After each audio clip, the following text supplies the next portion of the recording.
பூமியில ஒரு சாதாரண நபர் 1.6 அடி வரைக்கும் குதிக்க முடியும். இதுல ஒரு வினாடிகள் மட்டும் தான் நம்மளால காற்றுல தங்க முடியுமா. செவ்வாய் கிரகத்துல நம்ம தரையில இருந்து சுமார் 3 அடி வரைக்கும் குதிக்கலாம். இதுல 2 வினாடிகள் தரையில இருந்து காற்றுல தங்க முடியும். நிலா அப்படின்னு சொல்லக்கூடிய சந்திரன்ல புவியீர்ப்பு விசை நம்ம பூமியில 17% மட்டும்தான் இருக்கு.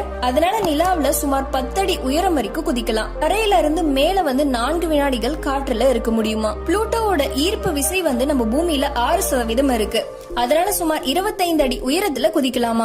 முக்கியமா தரையில இருந்து 9 இருந்து 10 வினாடிகள் காற்றுல இருக்க முடியும் அப்படின்னு சொல்லப்படுது. சர்டன்ஸ் மூன்ஸ் என்சிலேட்டர்ஸ் அப்படின்னு சொல்லக்கூடியதுல ரொம்ப வேடிக்கையா இருக்கும். என்னன்னா அங்க 145 அடி உயரத்துல அட்மாஸ்பியர்ல குதிக்க முடியும் அப்படின்னு சொல்றாங்க. அது மட்டும் இல்லாம முக்கியமான ஒரு விஷயம், அதுல நம்ம பயணம் செய்யும் போது முழு நிமிடம் காற்றுல இருக்க முடியும் அப்படின்னு சொல்லப்படுது. அடுத்ததா இருக்க கொமெட் 67P நம்ம குதிச்சோம் அப்படின்னா திரும்பி வரவே மாட்டோமா. அங்க வேற கிரகத்துக்கு நம்ம தாவிடுவோம் அப்படின்னு சொல்லப்படுது.